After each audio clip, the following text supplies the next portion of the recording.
Welcome to Journeys into Enlightenment with Janet. Join Janet and her friends as they gather at the intersection of consciousness and self-experience, what being consciousness in human form is all about. Access heart-centered awareness with them and feel the difference in the moment that will last a lifetime.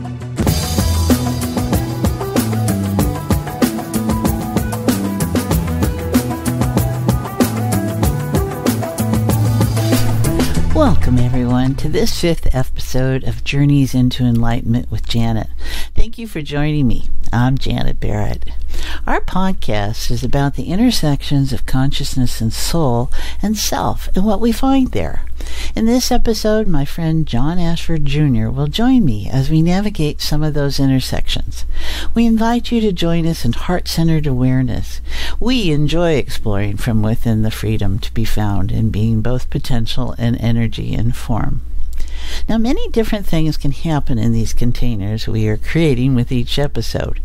You, me, and my friend are actively creating a container of potential and possibilities for us all. Every time you listen, for the first time or repeatedly, you will feel it active as time and space are malleable here. This is what happens when you engage life as consciousness. One observable way to notice this is in our identities that start to shift and change definition. My friends who join me here and I are very much in that mindset of reality. And that means that our labels and past titles and trainings and experience shift on us. It can take us aback almost when we look to be listed or shared as validating who we are to the world and in the world. For in our moment, none of that is important and just reflects the way information and stuff might appear. Hierarchy is a way we have to know place, and we hold it important as self. Do I have it or not? For my friends and I, we don't care so much. It is not that important. We meet equal with you. And one common element to those around me and to me is this quandary of appreciating how our logical left brains hold our references of self and then they lose meaning. We are now in the realm and state of that was then, this is now. And while most of our appearance may look the same, the interior space has gone through seemingly massive shift and undoing. New settings are being activated in mindsets and forming new realities.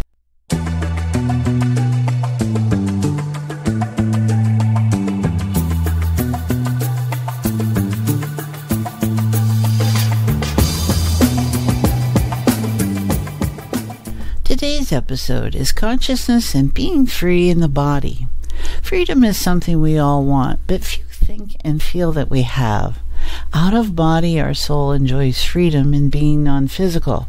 There are no limits that the physical realm holds for self. What we are all looking for is then the freedom we find in not being in form. Our journeys of enlightenment are where we discover the freedom out of form is always within our physical form. Lots of forms here. It is awareness of our essence. Our soul is the individual expression of the collective we call consciousness at our core. You don't have to go out there to find freedom. It is already within us. Coming into this alignment is where we enjoy our journey.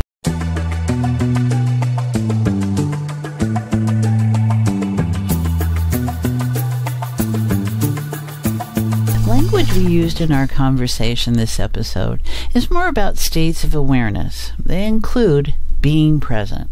Now, most of us who would be listening to this podcast are familiar with this term. Eckhart Tolle made this statement popular. It refers to letting go of your past, your future, your story in the moment to register the space between all of it, where change is possible because we are not in our habituated reaction state. Getting there is what this podcast is about. We know that in accessing heart-centered awareness, we are being present, and it is easy. In the blink of an eye. Such is reality. It is our constant creation, so it gets automated, habituated, to make it easier on our sense of self.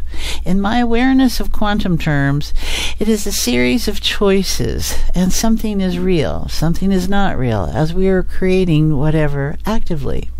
And in the blink of an eye, which is really quite slow in quantum terms, you can register something different, something new in every blink, whether it be current reality or alternate reality or just something not in any reality you have ever imagined. This is the one you want. Triggers. Reacting versus responding. These are two different actions available to us. Triggers are us reacting unconsciously, with the habituated story getting activated. When we are in a response action instead, we have realized the trigger and stopped the reaction. Our awareness is then that present has time to form and will often bring about a different state of being that can then engage as a new pattern in behavior.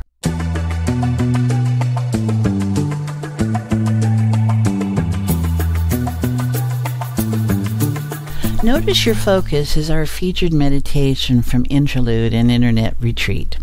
Enjoy a few moments of peace, composure, and mental expansion to be found in the extensive free meditations offered there. I am sure you will find more than one that speaks to you, whatever you're experiencing in life. Picking a reality. People talk about reality as if they know what it is. We go through our days assuming that we are dealing with reality. The floor is solid, the food is safe to eat, the cars we see on the street are really there, and the drivers are real people whose intent is not to run us down. These assumptions work pretty well for most of us. Because they work, we keep them. Some people construct their universe a little differently. Assumptions that people can be trusted have not worked out for them. They have constructed a darker view of humanity. They don't feel they can trust others. They've noticed that the government and corporations cannot always be trusted. They've noticed that we are not treating our planet with respect, and that we've created cruel and dangerous food production processes. They've noticed that war persists and is not always noble, and that famine and genocide continue to happen unnecessarily. They come to believe that people are not basically good. It appears to them that nobody cares. If they were not already depressed before they came to these conclusions, they likely are now. Since we estimate what reality is based upon consensus, we could be in trouble if we got all these people together, because there are millions of them, and they describe their dim world in remarkably consistent terms. One could make a case, backed up by the news media, that the world is chock full of murderers, kidnappers, torturers, and other criminals on the one hand, and stupid, apathetic people on the other. Some people listening to this may be thinking that this pessimistic view of the world is making pretty good sense. Hopefully we can take this in a different direction. The problem with this unhappy worldview is that it is unbalanced. It only focuses on the negative. It recognizes evil and objects to it. It values justice and compassion, but fails to see them where they exist. It sees the shadow but not the light. In order to be happy and healthy, we need to be able to see the whole picture. We need to recognize ignorance and evil, but not just that. We need to acknowledge wisdom and love as well. We need to know that sometimes people behave poorly and that sometimes they are wonderfully kind. We need to be able to see darkness and know there is also light. The yin-yang symbol is a tool for helping us to recognize these truths. The yin side of the circle is dark, and the yang side is light. Together they make a whole. If we focus on one side only, we have an interesting shape that appears incomplete. It's not a circle or a square or any shape we see often enough that it has a common name. If we look only at one side of the yin-yang, we know we have an incomplete view. At the same time, each side may be represented as containing a spot of the opposite color. There is a bit of dark on the white side and a bit of white on the dark side. This suggests that we should be wary if our take on reality contains absolutes. Good may not be entirely good, and bad may not be all bad. good people make mistakes, and the worst of us have good moments. Life works better when the reality we accept is not overly simplistic. If we can see the big picture in its full color, including the black, the white, and the gray, we have more information and can make better choices. Consider spending some time meditating upon the yin-yang. Explore its meaning to you. Consider as you do that it need not be a static symbol, that perhaps the circle does as circles tend to do, it revolves. The black and white follow each other around and around. Oh, what might that mean to you? As you go through your day interacting with the universe, recall that you are constructing your reality based upon sense impressions and thoughts. Stop occasionally to observe how you are doing that. Notice your body sensations and observe how your mind creates your world from them.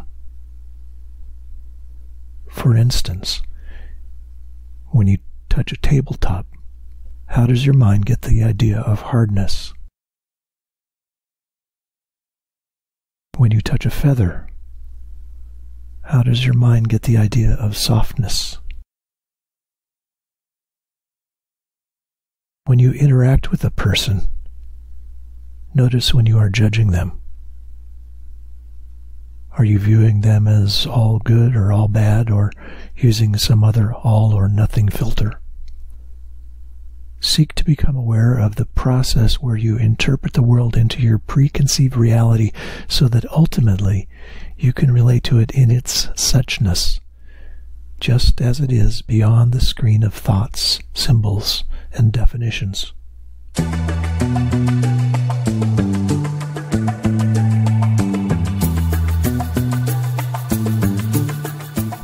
I have organized Journeys into Enlightenment with Janet around topics in consciousness. The topics come into my awareness as starting places, and then I record conversation with my friends and craft the episode around each of them. What is fun about each container of each episode is what else shows up in this space. Just like in the groups I lead weekly, lots of things can show up. In this episode with John, I should not have been surprised that stuff did, but I have decided to not edit out the sounds and energies that if you listen closely you might be able to hear, especially those close to the end of our conversation. I wanted to take this moment to reassure you that it is not sloppy editing ever, but whatever the episode, much more than us, will show up. How that gets interpreted by the human senses is up for grabs. My friends and I take this for granted. We are inclusive of all.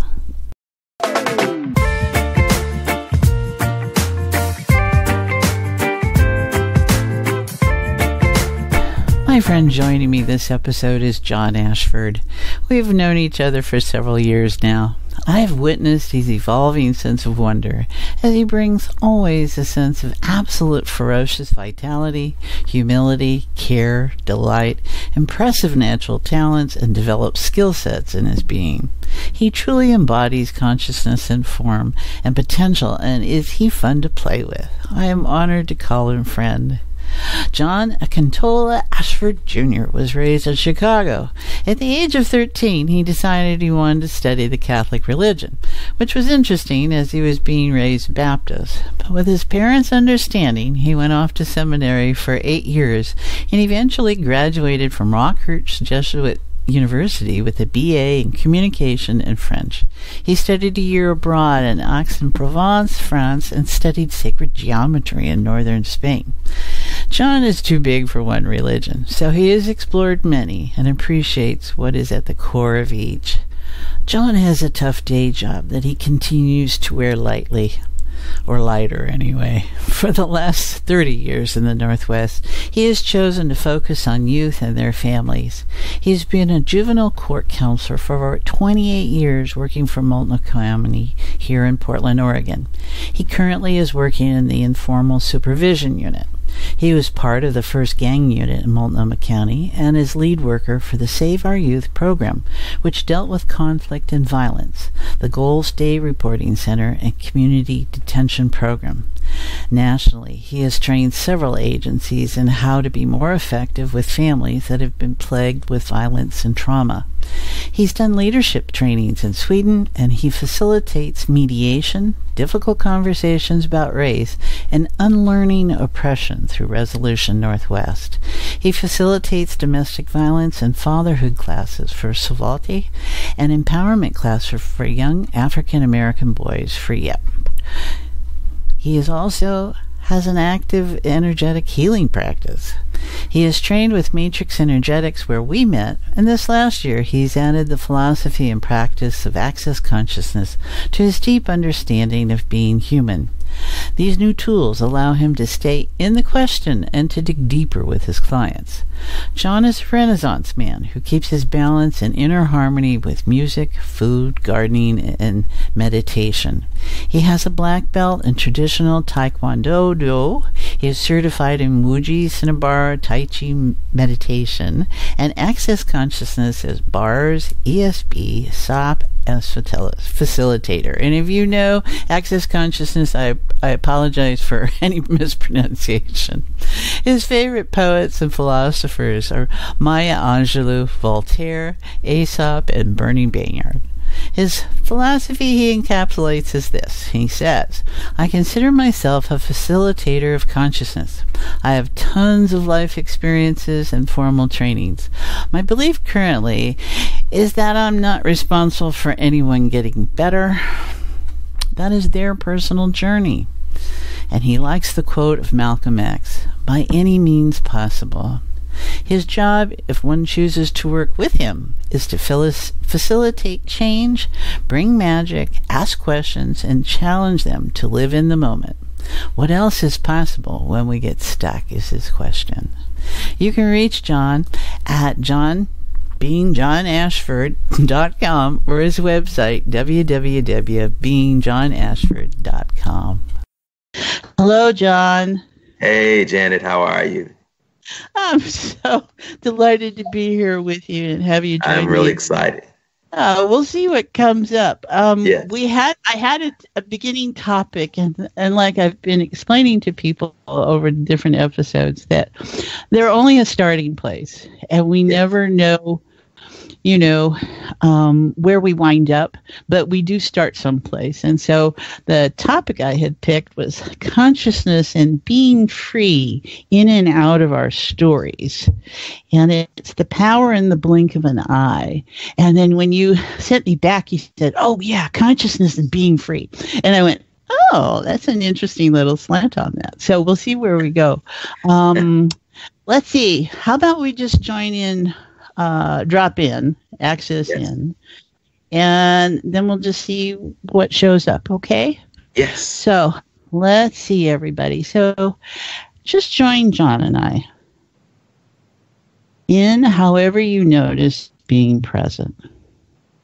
So let go of the day, let go of the breath.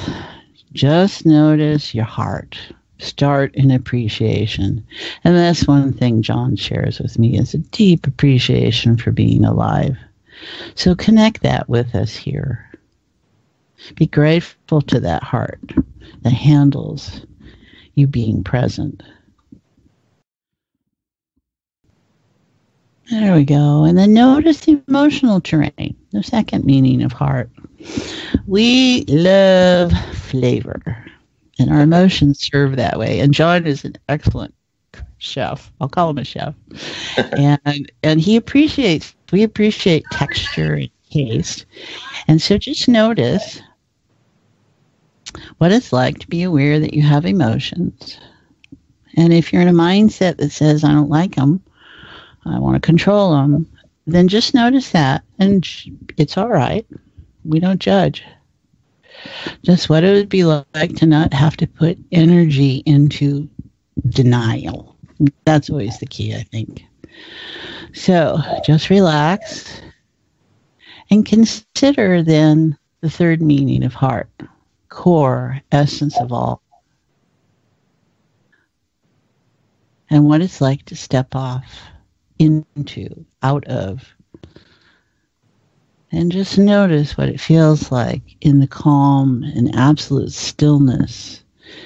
Stillness that is dynamic in being, the sacred. That's within all of us. That is consciousness. There we go. What you noticing, John? A lot of space. Ah. A lot of space. Well, that kind of goes in with our theme of being free in and out of our story, doesn't it? Yes, absolutely. Right. Yeah. So what do we notice when I came up? I've been realizing lately that I would put innocence as very valuable quality of being, I feel. Mm-hmm. And we are always innocent. It's not something we lose. It is our ability to take in experiences without expectation, even without intention, other than just being present. And I think those are the qualities that freedom is. That is freedom. And mm-hmm. so many of us feel that you got to be out of body, can't be in body. Everyone's going to say, what I'm looking for in my life is freedom. And I realize that can just be something to chase after. It's already within us. It's just a matter of realigning how we've labeled it in our experience of it. Absolutely. Yeah.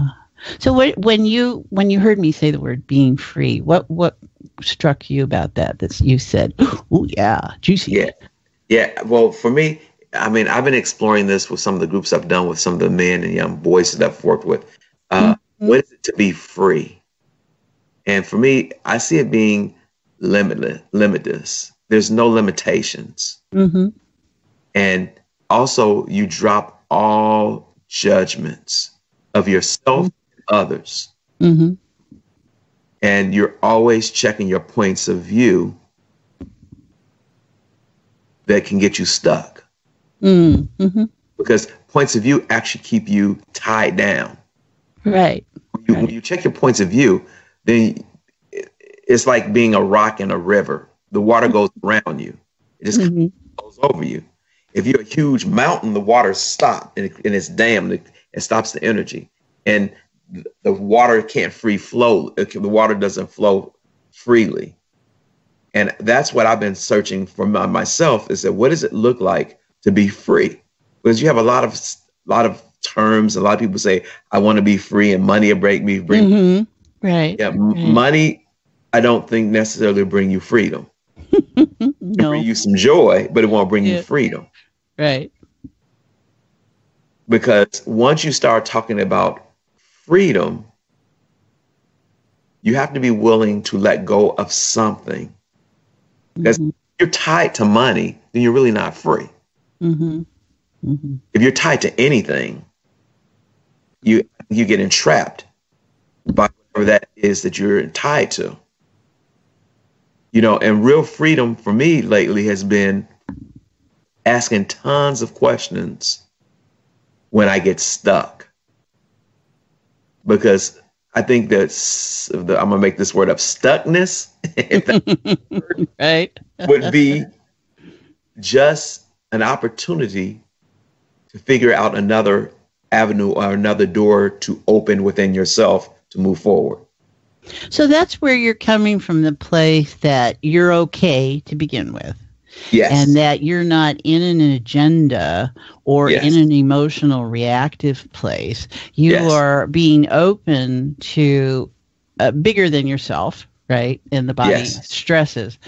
And this is kind of what I mean about as we go in and out of our stories, right? It's those limitations, it's the colorations, it's the biases, it's all these different frameworks which we're going to have, and we don't feel bad for having them. What we do is we appreciate that that's how we're experiencing reality and forming reality.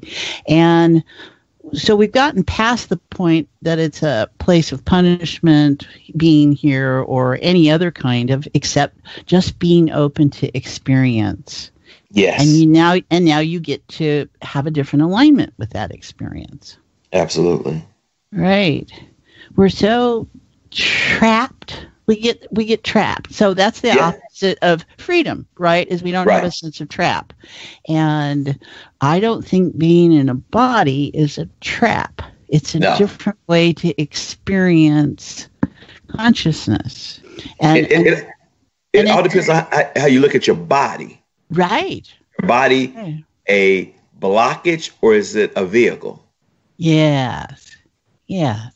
Is it the mechanism to experience something different? Yes. So we've let go of our attachment that says this identity in this box is who I am, and it's immovable. It's never going to change. And it may have got set that way because it encompasses a certain amount of security in it. But when you're on the outside of it, you can see how it's limiting and cutting oneself off from something new. Yeah. And I think that a lot of people don't realize that, and you and I have had conversations about this in the past, having a conversation. I've realized with my body that there's two separate aspects of me. There's my body and then there's my being. And my body is actually in my being. Right. So they're not separate. They're just different experiences of an awareness. Yeah. Exactly. And so it allows me to have my awarenesses. At the same time, it has its own way of doing things too. And a lot of times the body can start to communicate to the being and people are confused with that. Like, because it was like, well, wait a minute, there's no separation, but it is a separation, but it's not a separation as like two opposite ends. It's one mechanical piece working together, and the one has to have the other on this journey of spirit with no body. But then this time I incarnated to have a body within the spirit. And when I start to have more appreciation, when I start to listen to my body, I think life can get a little bit more joyous. Because the body's always trying to teach you, give you, and tell you certain things if you're willing to listen and communicate with it, have communion with it.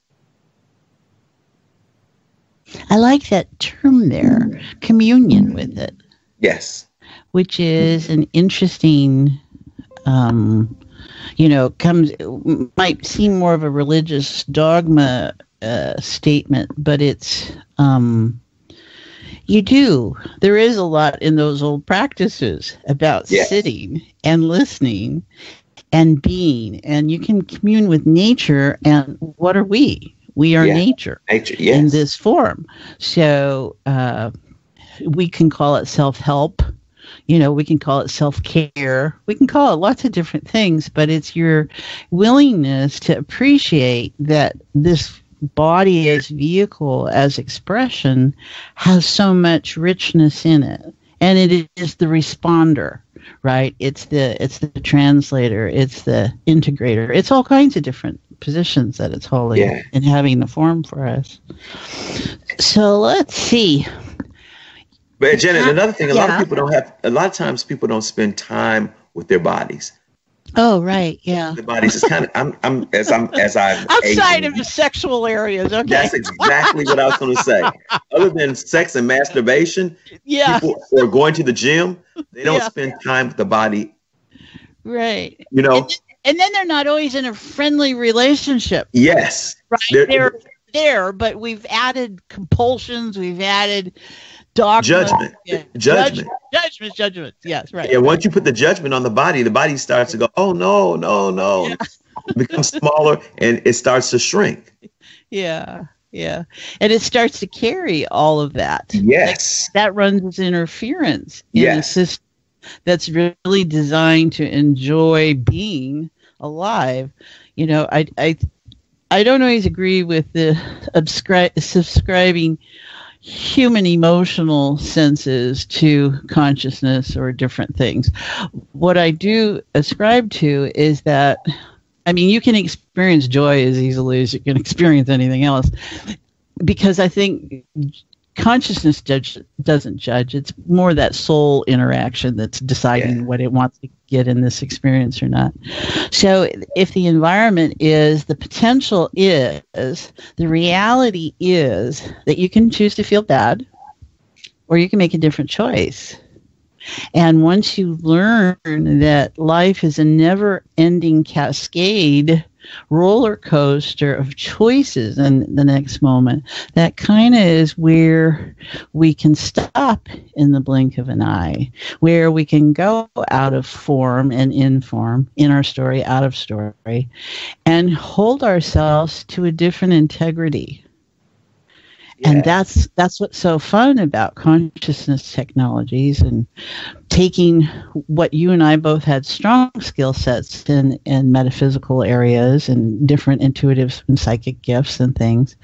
And we're realizing this is a playground if we allow ourselves to see it as part of the whole and not just the focus of what my physical experience and judgment is about something that's out around me and in me. Yeah. It's amazing.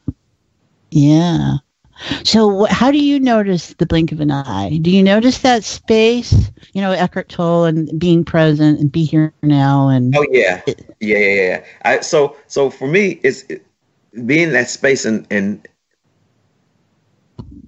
so one of the things that I've done a long time ago, and I didn't know what I was doing when I was doing it. I just did it. It was 5 years.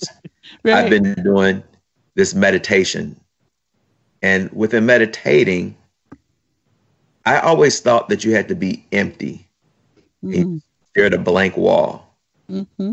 But what has happened in the last 25 years of doing this meditation, this Wuji meditation that I do, it actually allows you to explore the inner world of yourself, which allows you to explore the blink of the eye of the being.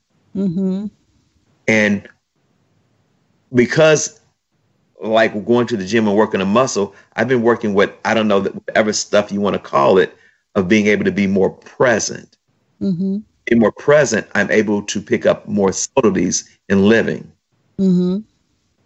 You know, and I think it makes me more connected to individuals that I encounter because of being able to lower my barriers. A lot of people walk through the world with the barriers and the walls up, catch a disease from somebody and die. Totally different belief system than that about when you lower your barriers, you're an allowance of everything. Nothing gets to stick unless you want it to stick. Right. I think it's more a question of how you maintain integrity and in that, right? The system has a form, it has a essence that has integrity to it, and you can experience all kinds of different things without it being affected. It will hold together, and then it allows it to interact with information around us, you know. But I think what you're talking about, John, is that we are in such habituated responses, and they're not even responses, they're pretty much habituated reactions, I think, that we don't, and we need to be that. That's the automatic body keeps going, whether we talk to it or not, or whatever it is about being safe. Right. And so we lose all those distinctions of the moment, because your moment just becomes eternity of that nothing's different. Right. Or change has to really hit you over the head in order for you to snap out of whatever state you are.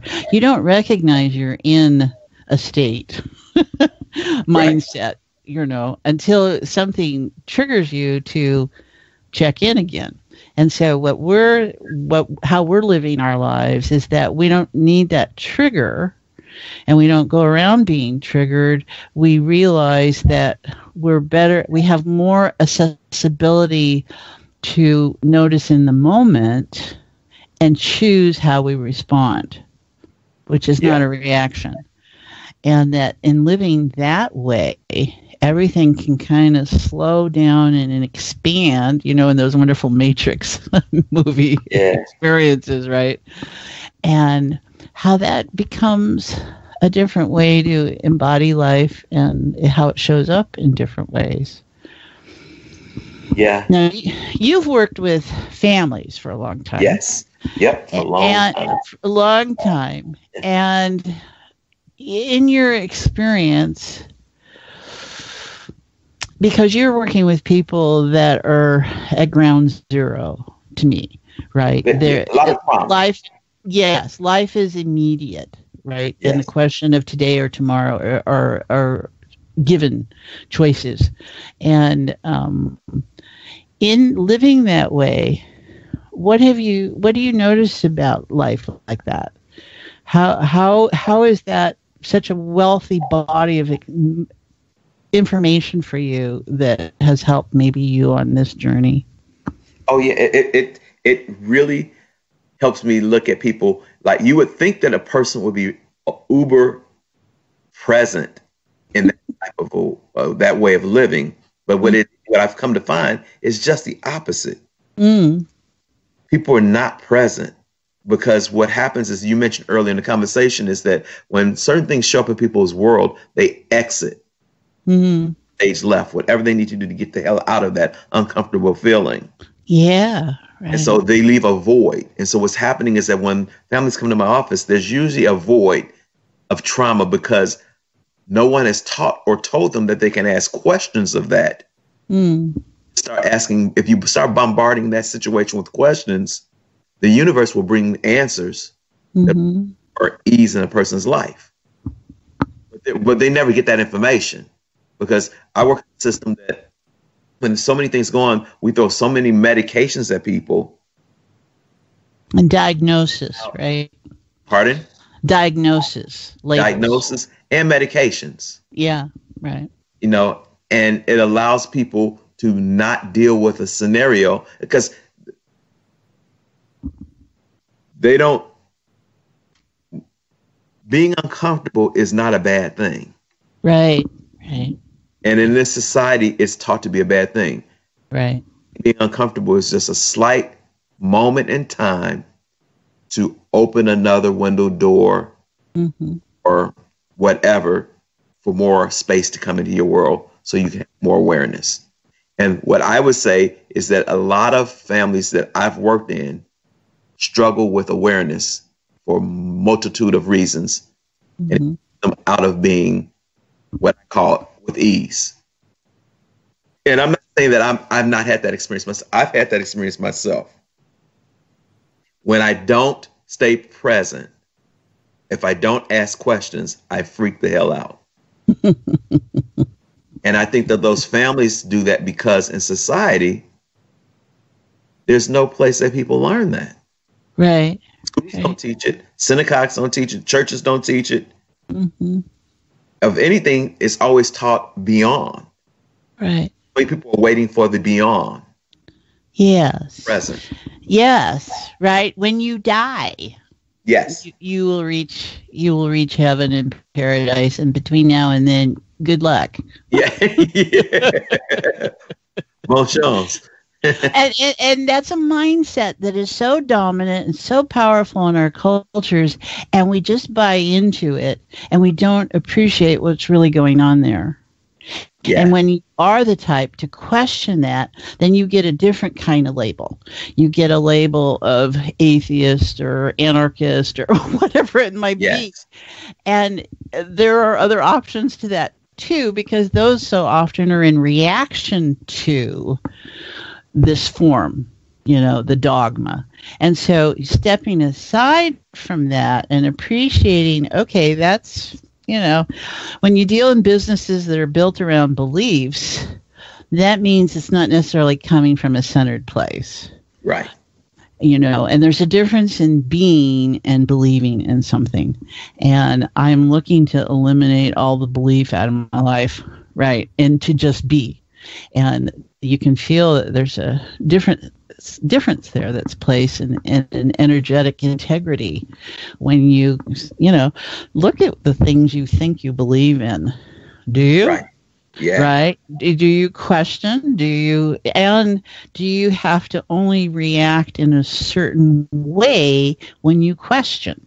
Right? If you don't accept, does it have to be through violence? Does it have to be through, stubbing your toe? Does it have to be going to have a drink?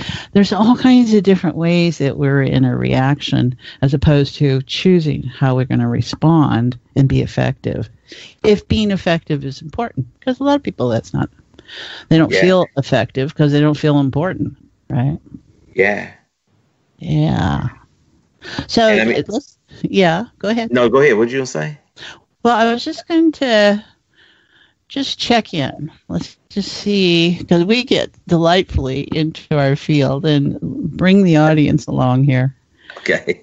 And just notice, everybody, we're talking really subtly, incredibly powerful stuff. And I call it stuff because when you start to put a lot of labels to something, you dilute it and you make it that. And if you feel this way about the word I use as opposed to that way about the word I use it, distraction and misdirection happens. So we like the word stuff a lot of times because it leaves us free to go, oh yeah, that's just that stuff. And we don't have to have it as a focal point. So in just noticing, and John really is one of those, he's a very interesting place that his experience of being consciousness is. And we value all our different experiences. Yes. And so for those of you that are just like, whoa, I got that vibe, go there, right? And for those of you who are like, that feels different, I don't know what that is, go there. There's no rights or wrongs in this. It's our appreciation of the variety, the diversity that we truly embody. So, and be present. So I'm asking you to notice right in this moment, what do you notice? It can be a feeling, it can be a thought, you can see the bird go across the window, you can hear a sound. Notice, use your senses. It's all encoded information that has meaning in your life or it would not be there. And that's the key. You start to look and notice, this doesn't add to my life experience. Maybe I can let that go. Could be people, places, or things. Could be a lump of coal. Could be your brother-in-law. Just however it's showing up. Just notice. All right, Mr. John, what else we got there? I think you were mentioning earlier that people, I sense that people have to have a feeling that they have to get things right. Yeah. And in the process of getting something right, they always make themselves wrong. If you got to find something to be right, that means you must be wrong. Yes, right. Exactly. Okay. I was thinking about when you were like, people will call and listen to this are like, oh, this must not be for me, or I don't understand, so I must be wrong. Uh-huh. I look at things now, even within the things that happen, if the wrongness of me, what's right about it that I don't get. Yes. In your stay inquisitive about you. In your rightness, you're righteous, right? Yes. Yeah. That self-righteous shows up. And I think that that's because we live in a society, at least I would say pretty much in the US, that you can't be wrong. You have to be wrong. You have to be connected to the right winning sports team. You have to be on the right political side. You have to have certain grades to prove that you're right. And that you're worthy. Yes. Right. Because I think worthiness follows that. Or the other way around or something. There's a relation there. Yeah. A friend of mine told me when I was working on meditation and working with some of the kids, is it possible to be high in difference? Explain that. Not to stay out of judgment and to allow things to occur, to be different. Okay. Because a lot of times I think when I'm just thinking people will listen, it's just like when people come on, they'll either hear something and they'll go to judgment of, well, that can't be because I haven't had that experience. Mm-hmm. Or, I'm dumb and I don't get it. Mm-hmm. Instead of being like, interesting. I wonder if this is vibing with me. I'm wondering what that vibe is, or if it's not vibing with me, what is the blockage that I'm not being able to receive from it. Right. Because our focus shifts all the time. Oh, God, yes. We move in and out of awareness of immediacy all the time. And it's not in our nature to not do that. What it is to your position that you take about it. And, I don't blame myself. I gave up last week blaming myself for going, haven't you done this before? I mean, and it's a constant, you go in and out, right? In your sense of freedom. And, okay, there's that story and there's that pattern. And is it really changed in all these years? And you go, oh, yeah, because everything is a spectrum. Yeah. And we tend to forget that. But consciousness is all about spectrum. And it's an expansive, growing state of spectrum. And it allows for all. And it doesn't judge, or those people that irritate us wouldn't be present in our world. Yes. Consciousness doesn't care. Yes. Consciousness has no feelings. Yeah, and it's almost to the point, Janet, I'm realizing that I'm asking myself, because in Access Consciousness, they talked about, and the first one I heard, I was like, this is a bunch of malarkey. They said emotions are not real. Well, wait a second. That can't be real. I was like, that's what I said to myself. It can't be real. And when I dive deeper into that, emotions are actually distractions of what is. Mm-hmm. They're interpretive. They're the outer limits, so that you never really look in. I get so emotional, I shut down. I won't hear anything other than my emotion talking to me. True. Whichever emotion that is. Mm-hmm. And what would it be like to go beyond your emotion? Mm-hmm. How much freedom will you have in that? See, and I think it gets confusing because so many people are in denial of their emotions, right? Or they've set that artifice up, right? That I'm just going to be logical here. And they're totally running in their emotions of denial, which is emotion as much as anything. And so they're missing how they experience that flavoring that it serves as, right? I think this is the only realm that we know of that in form that feels physically, feels emotionally. And we use the same word, feeling, for describing two different experiences. And we are the coordination. Each of us represents a coordination of all kinds of different essences and practices and dimensions and times and spaces in this multi-dimensional being we call self. And it's appreciating what you've been given to work with, being open enough to go, I've never done anything in the color blue. Oh, I've never used a pepper when I cook. I always walk on that side of the street. It doesn't matter what it is. You're limiting yourself for reasons of either safety or lack of attention or whatever. And you're making these choices from a habituated space, and think of all the things you're not noticing. Yeah. All the different opportunities to value shift and change. And I think that's part of this, is recognizing our curiosity allows us, feeds our magical quality of in the moment, here, not here, here, not here, which is what the science will tell us, in the quantum realms and stuff. Anything is, and then it isn't. And it's all in the same moment. It's like different sides of the blade or something. And you don't have to go out anywhere to find the opposite of something. You just have to look at the other side of it. Everything has a side, right? Even if it's in essence, it has a shape or a form, or, there's some kind of presence. There's some way to register presence.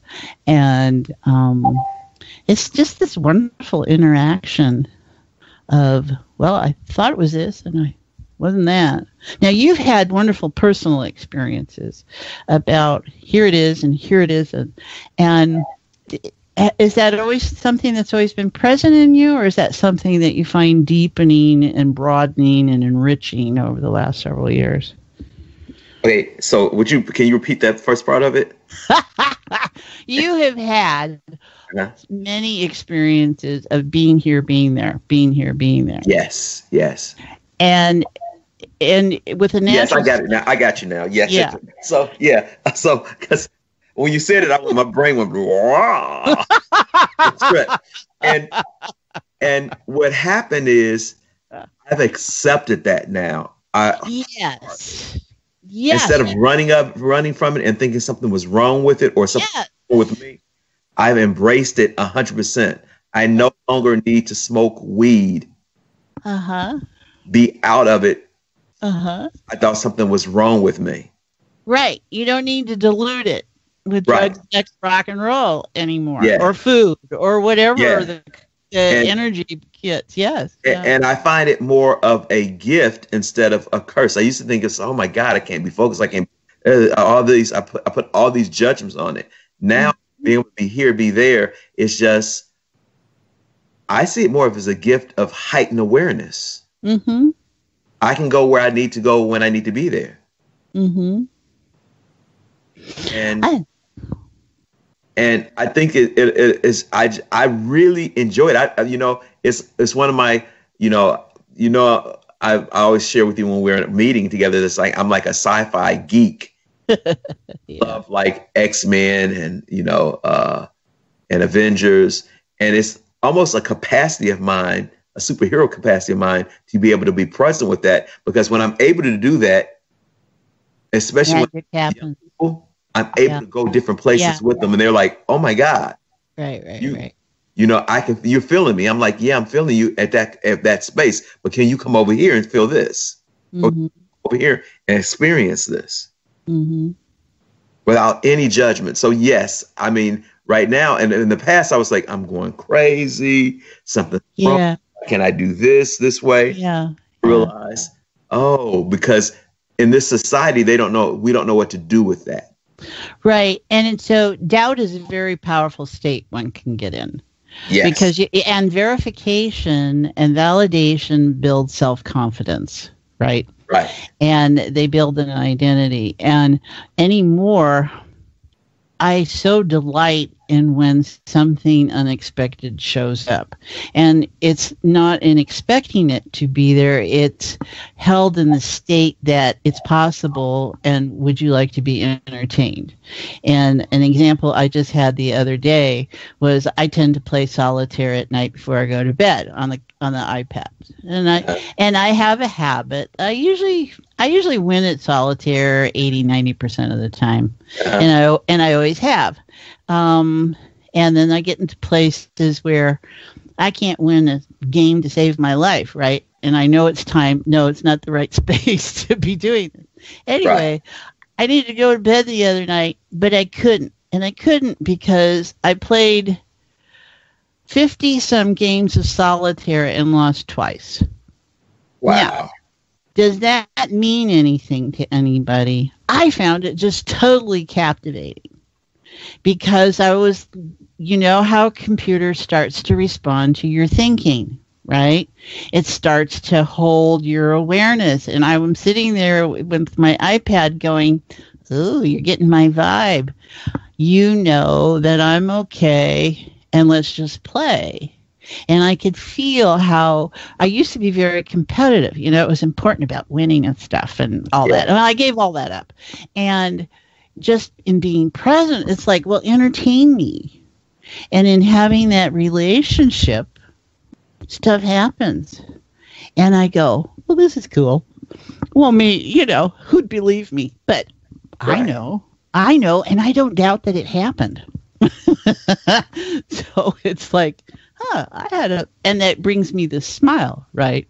And this cosmic joke appreciation that I have, and hearing God laughing all the time. So, yeah. and that's delightfully being able to be free of my own patterns. And that's what I really valued of it, was that I was able to experience something differently, and I was okay with doing that. Could have been me cutting my hand or something, but I'm not choosing to embody that. I'm choosing to do it with a game of solitaire, right?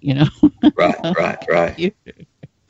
So, in just noticing, we've got a few more minutes here. Let's just see. What is it that about this space that you're aware of now? Does it still have this expansive quality, or are you noticing some other colorations here? I see it ever expanding.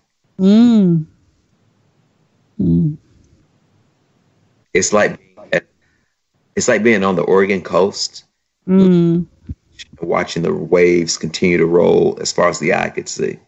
Feeling the energy of the positive eons, or is it negative eons from the ocean? Negative eons from the ocean that you feel. I mean, that's what it feels like for me.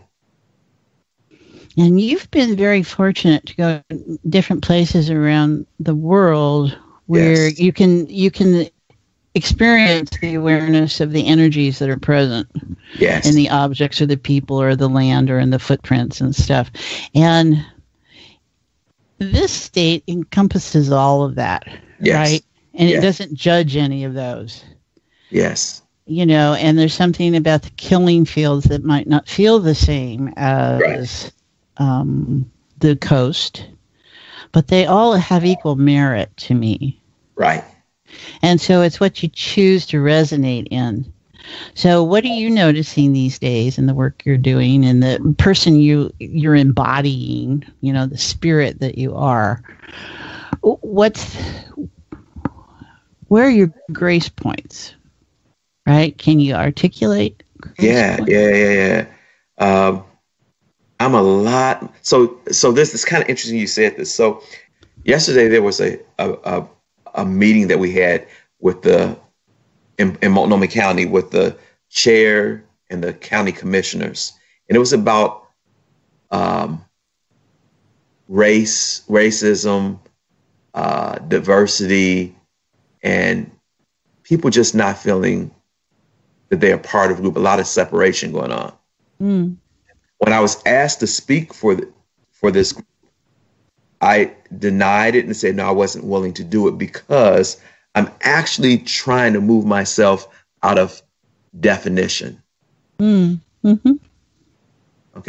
And in the process of doing that, it's given me a lot more space and allowed me to be indifferent with a lot of things. Now, I'm not denying racism, so I don't want people listening to say, that's like in a la-la field. No, I'm not saying that. I'm looking at my relationship with it much different. Yeah.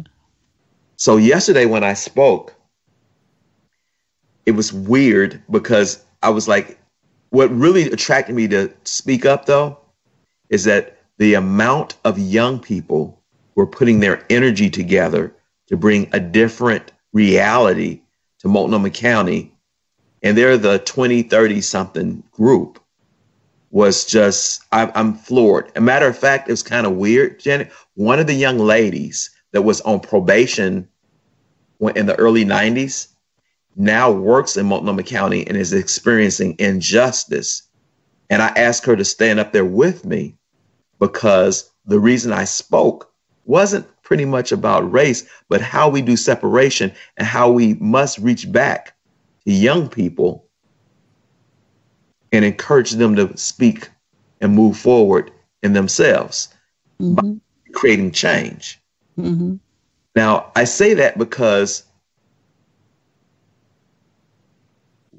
I decided to start changing my relationship with and the way I see myself with this thing called race, which I don't believe really exists. I think it's a social construct. Yes. Okay. And there's a lot of people in past history that would agree with me. Mm-hmm. At the same time, I didn't want to hold on to it that I would lose. When you say being in grace with young people who have another sort of energy, and when you start to blend the two energies together, it creates that effect, what I call that creative effect of what can change. So instead of holding my in anything, I'm finding grace with everything.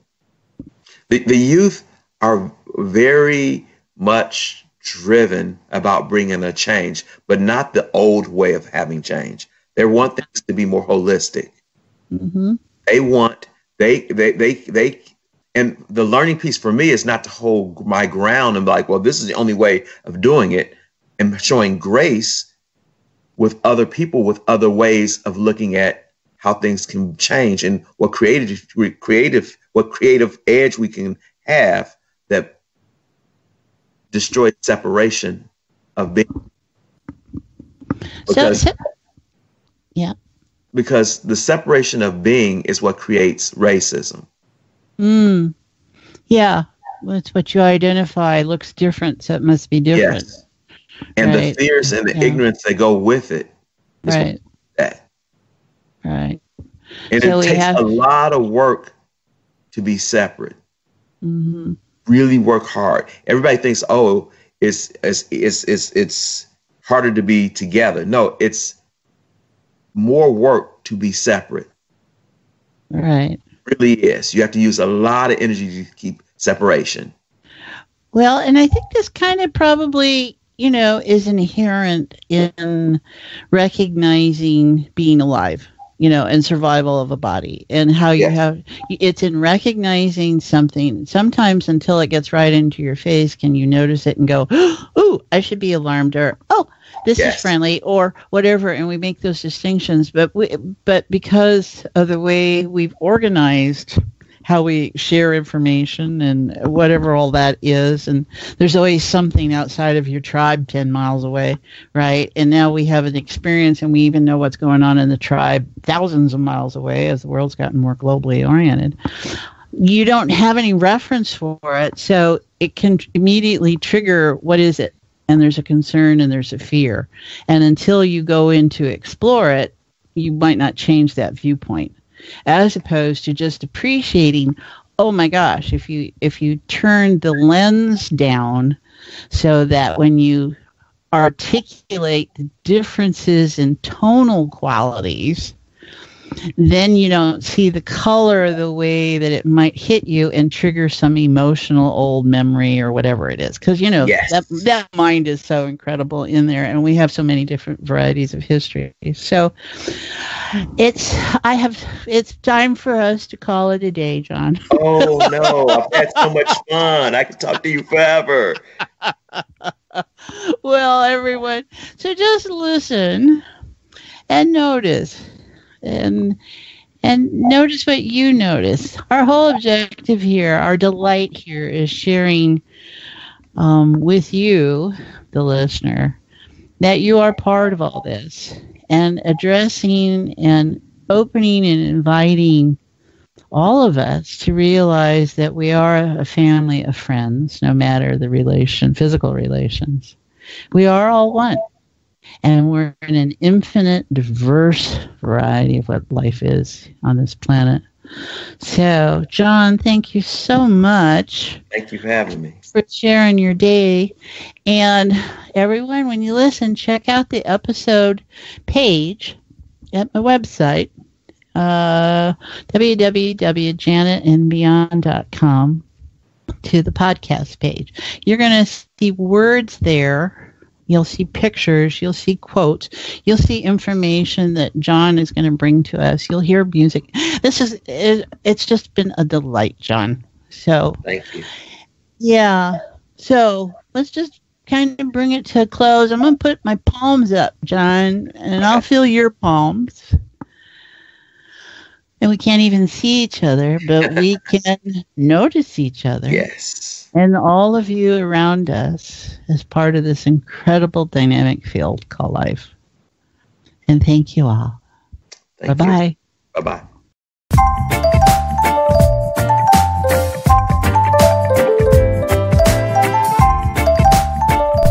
Our root section this time of Associated Works is really John's delightful inner space. Some of his favorite books include Great Men of Color, Being You, Changing the World, Of Water and Spirit, The Magnus of Strovolos. John appreciates all the vibes we can experience through Bob Marley, George Clinton, Elton John, Mozart, Earth, Wind and Fire, Isley Brothers, Miles Davis, Duke Ellington, Ella Fitzgerald, Madge Dick, and Mick Crenshaw. He lists his favorite poets and philosophers, Maya Angelou, Voltaire, Aesop, and Bernard.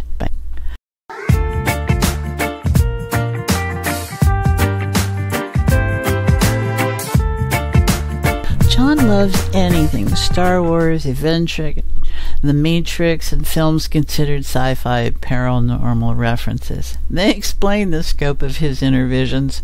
May the Force be with us. And the Star Wars series scriptwriters perhaps say it best. Your focus determines your reality. Qui-Gon Jinn, do or do not. There is no try, Yoda. Be mindful of your thoughts, Anakin. They betray you, Obi-Wan Kenobi. And this one. Don't trust your eyes. They can deceive you, Obi-Wan Kenobi.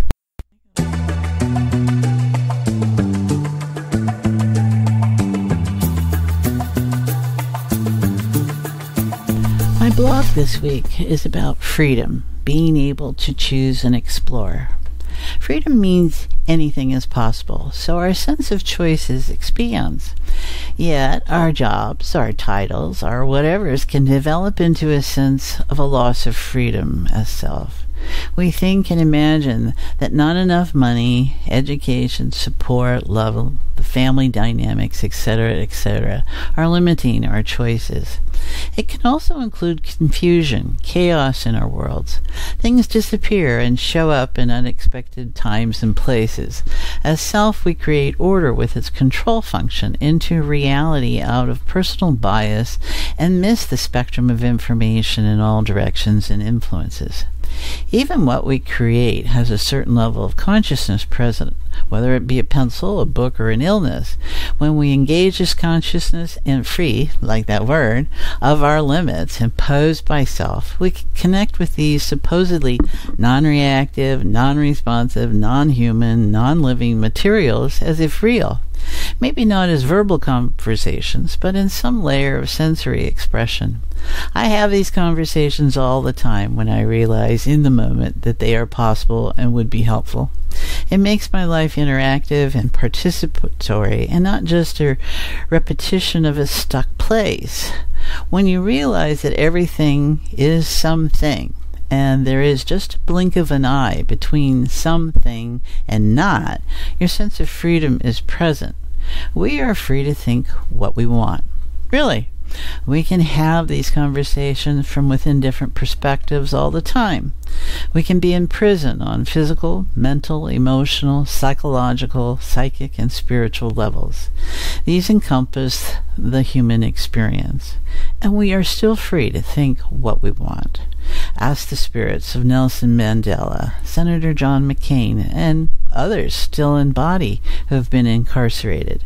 What they did, what do they think while they were and are in these situations dealing with the stresses. They are free to use the time and space to get creative and aware, or hold on to the past.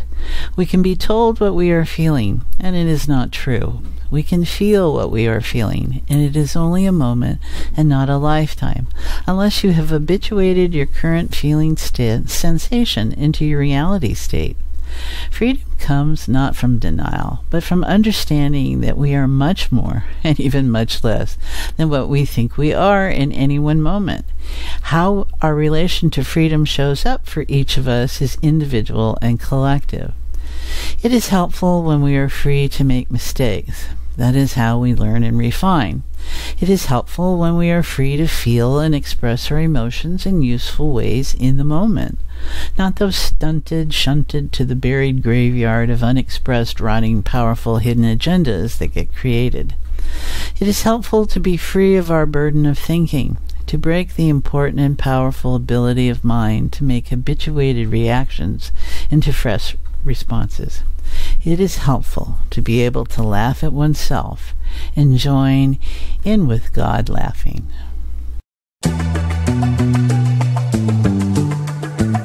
You can reach John at beingjohnashford.com or his website www.beingjohnashford.com. Thank you for joining me here at Journeys into Enlightenment with Janet. You can continue to join us every 2 weeks here on the CTR network. You can post any questions or comments there or email me directly at janetandbeyondpodcast.com. For more information about all the elements that make up each episode, they are on my podcast page at my website, www.janetandbeyond.com. You will also find information there about my other podcast show, Conscious Conversations with Joan and Janet, and about my work with clients. You can sign up to receive my regular weekly blog, Life in the Beyond, Journeys into Enlightenment. You will also find out about the Fuzzy Photons playground groups I offer. Live interactive space via Zoom video conferencing on your favorite device on Thursdays.